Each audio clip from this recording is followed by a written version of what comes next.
Good morning everybody. આજથી આપણે course account start કરવાના છે. કોર્સ અકાઉન્ટ એનું બુક્સમાં જે નામ હશે તે એડવાન્સ અકાઉન્ટિંગ એન્ડ ઓડિટિંગ 1 અને 2 આવશે તે કોર્પોરેટ હશે. તમારું જે એક્ઝામનું પેપર હશે પેપરમાં બી આ જ નામ લખેલું હશે, એડવાન્સ અકાઉન્ટિંગ એન્ડ ઓડિટિંગ 1 અને 2 corporate. First of all, we have come to know that how many chapters we have to learn in this cost account. The first is cost account, second is material accounts 1, third is material account 2, direct labor, accounts of overhead, unit costing and reconciliation of cost and financial account. The first chapter is theoretical and then 2 to 6 that are practical. We have to practice some in this chapter and the last one is also theoretical. પહેલું અને સાતમું 1 અને 7 આ બે chapter થિયરીના છે અને 2 થી 6 લઈને આ જે 5 ચેપ્ટર છે એમાં આપણે દાખલા બનવાના આવશે અને એમાં most important chapter that is unit costing.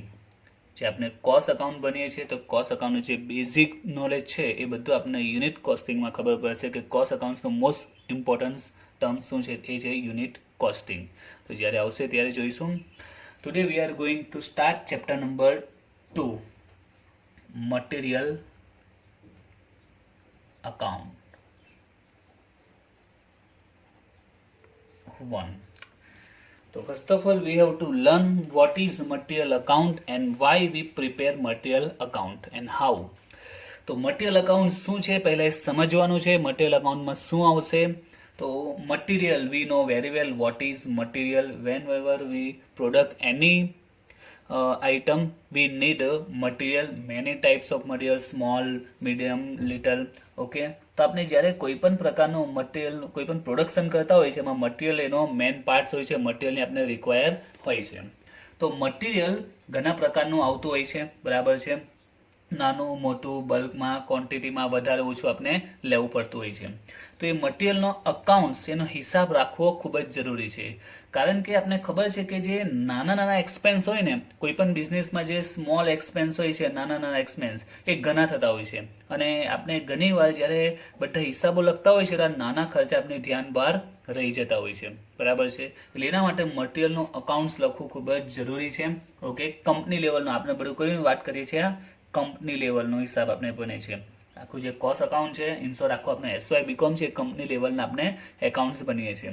તો કંપની લેવલ પર જે બી પ્રોડક્શન થતું હોય છે તો પ્રોડક્શનમાં નાના મોટા ઘણા એક્સપેન્સીસ થતા હોય છે, એમાં બી ખાસ કરીને મટીરિયલ અંગેના, બરાબર છે. તો એ મટીરિયલનો અકાઉન્ટ્સથી આપણે પરફેક્ટ ખબર પડશે કે આપણે જે પણ પ્રોડક્શન કર્યું છે એની એકચ્યુઅલ કોસ્ટ, એની સાચી પડતર કોસ્ટ જાણવી હોય તો એના માટે આપણે દરેક પ્રકારના એક્સપેન્સીસ લખવા પડશે. એમાં મટીરિયલનો એક્સપેન્સ એ મોસ્ટ ઇમ્પોર્ટન્ટ એક્સપેન્સ છે. તો એમાં આપણે અલગ અલગ ફોર્મ્યુલા બેઝ મટીરિયલ અકાઉન્ટને સમજવાનું છે. એમાં સૌથી પહેલું આપણે સમજવાનું છે એ છે ઇકોનોમિક ઓર્ડરિંગ કે order quantity, in short form EOQ. Economic ordering કે પછી order quantity. Now we have to understand what is economic order quantity આ શું છે તે. તો આના માટે આપણે એક પોઈન્ટ સમજીએ, ઇકોનોમિક ઓર્ડર ક્વોન્ટિટી. તો ઓર્ડર આપવાનો છે, ઇકોનોમિક એટલે ફાઇનાન્શિયલી રીતે આપણે મોસ્ટ શું કહી શકીએ કે આપણે માટે મોસ્ટ ઇકોનોમિકલી આપણે ફાયદાકારક હોય, મોસ્ટ પ્રોફિટેબલ હોય એવો આપણે ઓર્ડર આપવો જોઈએ કેટલી ક્વોન્ટિટીનો. ઉદાહરણ તરીકે કોઈ વ્યક્તિ મંથ દરમિયાન ધારો કે એબીસી લિમિટેડ નામની આપણી કંપની છે, આપણે મટીરિયલનો ઓર્ડર આપીએ છીએ મંથની વાત કરું, for example in January month પહેલાં 200 kgનો ઓર્ડર આપ્યો. ઓકે, આ ઓર્ડર 10 કે 15 દિવસમાં જ પૂરો થઈ ગયો. એટલે જે મટીરિયલ આપણે મંગાવેલું 200 કિલોનું તે 10-15 દિવસમાં ફિનિશ થઈ ગયું. તો આપણે બીજું 100 kgનું કે 200 kgનું મંગાવવું પડ્યું. તો કહેવાનો પોઈન્ટ શું કે જાન્યુઆરી મહિનામાં આપણે 2 times વી ઓર્ડર 2 times 2 વખત ઓર્ડર આપ્યો તો એક્સપેન્સ પણ લાગશે આવવા જવાનો, કારણ કે આપણે જે ઓર્ડર આપતા હોય છે કંપની તે એક જ શહેરમાં નહીં હોય તો ઘણીવાર બીજા શહેર બીજા રાજ્યમાંથી ઓર્ડર આવતા હોય છે, તો આવવા જવાનો ટ્રાન્સપોર્ટેશનનો ઘણા એક્સપેન્સીસ આપના વધી જશે. તો આપણે જો 2 વખત ઓર્ડર આપ્યો તો 2 વખત એક્સપેન્સ લાગ્યા, એને બદલે જો એક સાથે 300 kgનો આપી દીધો હોત તો આપણે એક્સપેન્સ બચી જતે, રાઈટ. અને જેટલો એક્સપેન્સ આપણે કટ ઓફ કરીશું એટલી આપણી કોસ્ટ નીચે આવશે અને માર્કેટમાં આપણે સારો પ્રોફિટ મળી શકે છે. તો ઇકોનોમિક ઓર્ડર ક્વોન્ટિટી આ જ છે કે કેટલો ક્વોન્ટિટીમાં ઓર્ડર આપવો જોઈએ, સિમ્પલ ભાષામાં કેટલી ક્વોન્ટિટીમાં ઓર્ડર આપવો જોઈએ જે આપણે પ્રોફિટેબલ હોય, ફાઇનાન્શિયલી આપણા માટે ફાયદાકારક હોય, પ્રોફિટેબલ હોય, કેટલો ઓર્ડર આપવો જોઈએ. That is EOQ. ખ્યાલ આવી ગયો EOQ શું છે તે? સિમ્પલ લેંગ્વેજમાં કેવું હોય, બરાબર છે. તો મોસ્ટ ઇકોનોમિકલી ક્વોન્ટિટી, બરાબર છે, most economically quantity that is profitable for us. આપણા માટે જે ફાયદાકારક હોય એટલા પ્રમાણમાં આપણે ઓર્ડર આપવો જોઈએ, બરાબર છે. એમાં દરેક પોઈન્ટ આપણા પાસે કેટલા પૈસા છે એનો પણ વિચાર કરવો જોઈએ. એ ઉદાહરણ તરીકે આપણે માર્કેટમાં કઈ વસ્તુ પરચેસ કરવા જઈએ, બરાબર છે, તો જ્યારે વસ્તુ પરચેસ કરવા જઈએ તો એમ માની લઈએ કે 5 kgના ફોર એક્ઝામ્પલ 800 રૂપીસ છે, 10 kgના 1500 છે, 20 kgની પ્રાઇસ 2900 છે. તો અહીંયા તમે જો માર્કેટમાં આપણે કોઈ પર્ટિક્યુલર કોઈ વસ્તુનું એક્ઝામ્પલ લઈએ જેનો 5 kgની પ્રાઇસ 800 છે, 10 kgની 1500 અને 20 kgની 2900. તો આપણે એક સિમ્પલ કેલ્ક્યુલેશન જોઈએ. 5 kgના 800 છે તો 10 kgના કેટલા થાય? ડબલ થઈ જશે એટલે 1600 થવા જોઈએ. એને બદલે કેટલામાં મળે છે આપણે? 1500માં. 100 રૂપિયાનો આપણે ફાયદો થાય છે.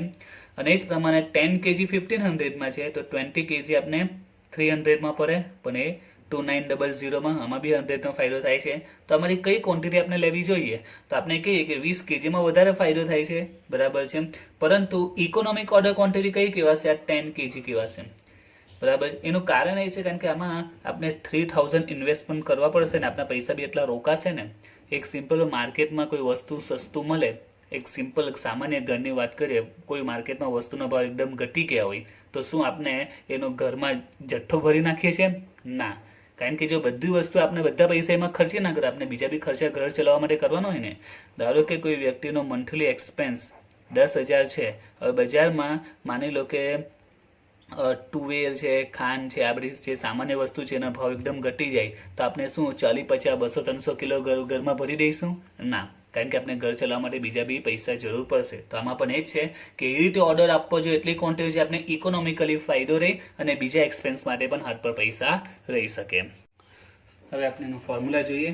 Economic ordering quantity EOQ formula છે 2AO/C ઇન રૂટ.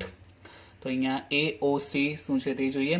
તો A for annual consumption, yearly કેટલું કન્ઝપ્શન થાય છે, કેટલો મટીરિયલ યુઝ થાય છે, વપરાશ થાય છે તે. O ફોર ઓર્ડરિંગ કોસ્ટ, તો ઓર્ડર આપવામાં જે એક્સપેન્સીસ થાય છે તે. C for carrying cost, carrying એટલે એમાં લાવવા લઈ જવાનો જે એક્સપેન્સ થતો હોય છે તે. એમાં કયા કયા એક્સપેન્સ આવી શકે? Storing, interest, insurance.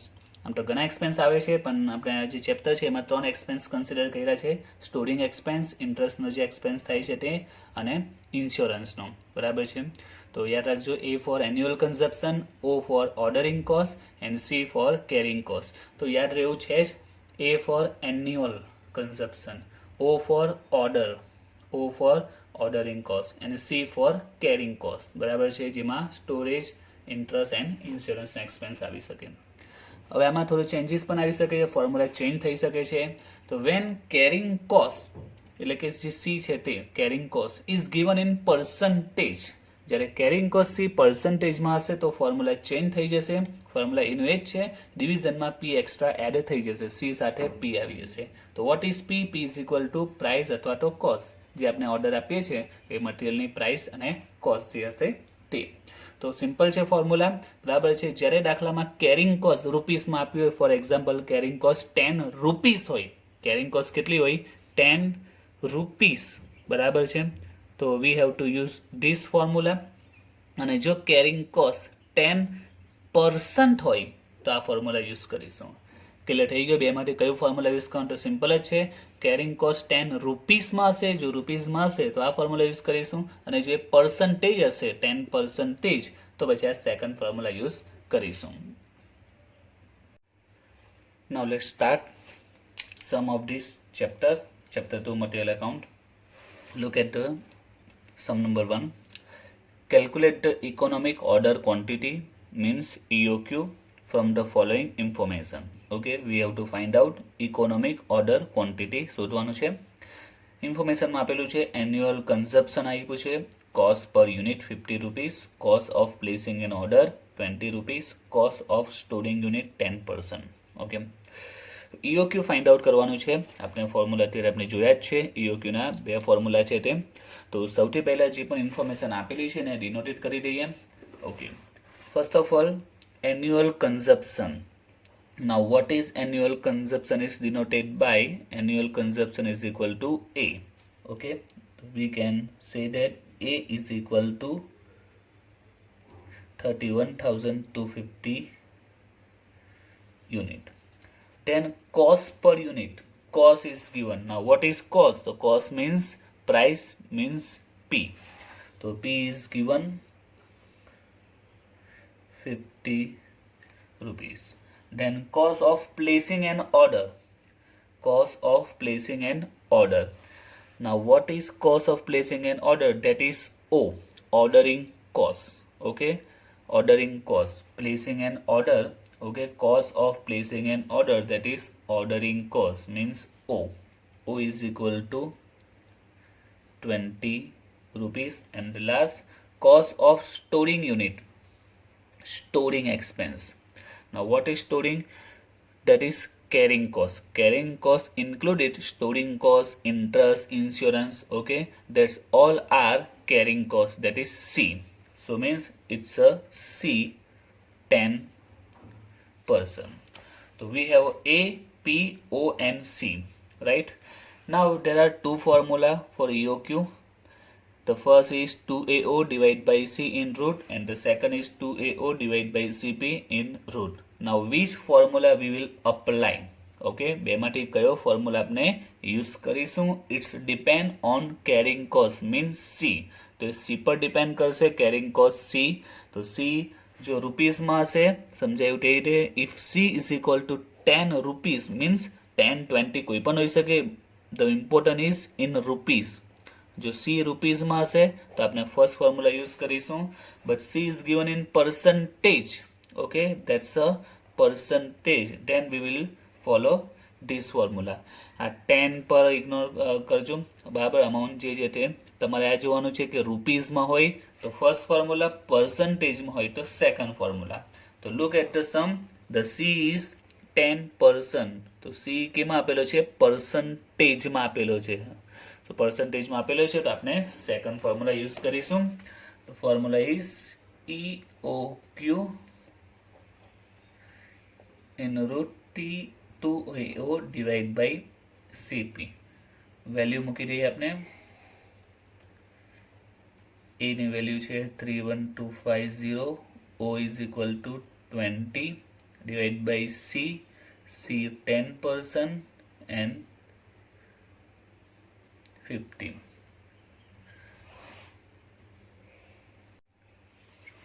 Now multiply this to 31250 into 20, that's 20,50,000, and in division 10% into 50%, that is 10% of 50. બરાબર. આનો સિમ્પલ રૂલ્સ થાય છે કે 50 ના 10% કરવાના છે, 50 ના આપણે 10% કરવાના છે. તો 50 ના 10% કરીશું તો આવશે 5.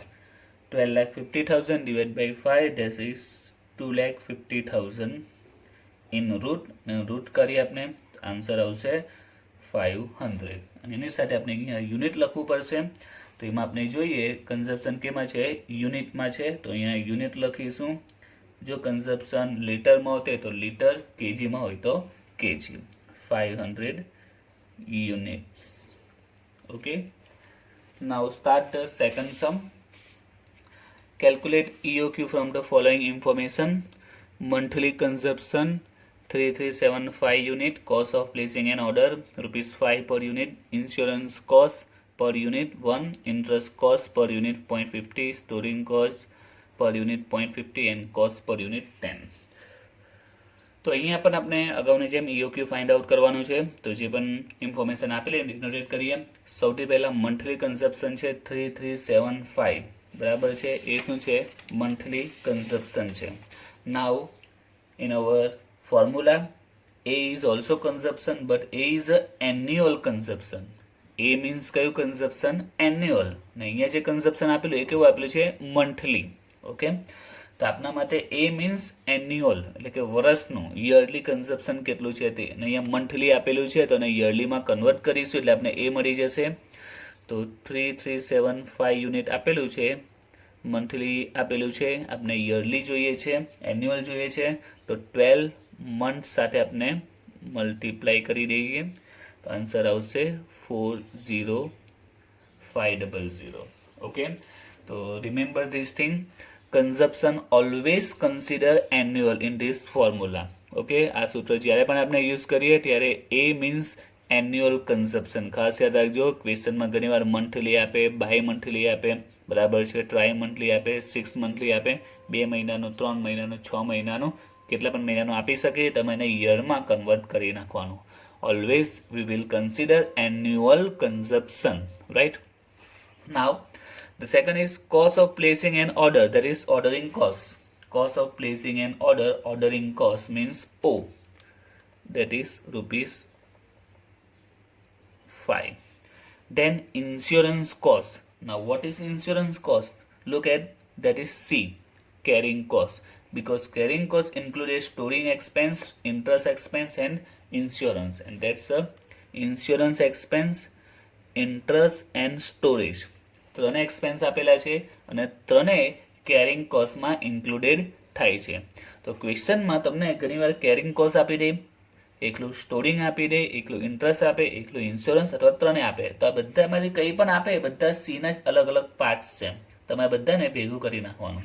Okay, we have to combine this, add જેટલા પણ એક્સપેન્સ આપેલા એ બધાને આપણે એડ કરી નાખવાના.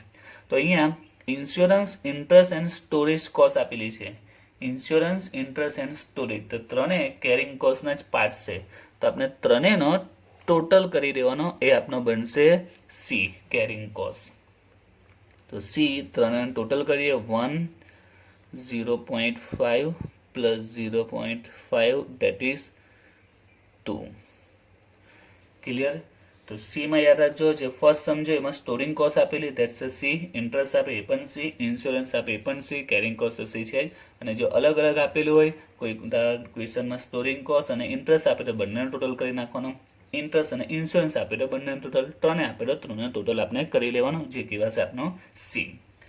નાઉ the last, cost per unit. Cost per unit, cost that is price, P, 10 rupees. Okay, in every sum we have to first of all decide which one formula we will use, the first or second. It's depend on carrying cost. C પર depend કરશે કયો formula use કરીશું તે. તો look at the C. If C is given in rupees, we will follow the first formula, and if percentage, we follow second formula. So look at the question. The C is 2 rupees. C is given in rupees, so that we will apply the first formula, because in this formula when we apply, when C is given in rupees, EOQ 2AO divide by C. Okay, value મૂકી આપણે એમાં 2A ની value છે 40,500 into O. O is 5 divide by only C. C is 2 rupees. Now 2 to cut થઈ જશે તો 45 into 5, 2,20,500 અને એનો રૂટ કરીશું. Answer is 450 unit. ઓકે,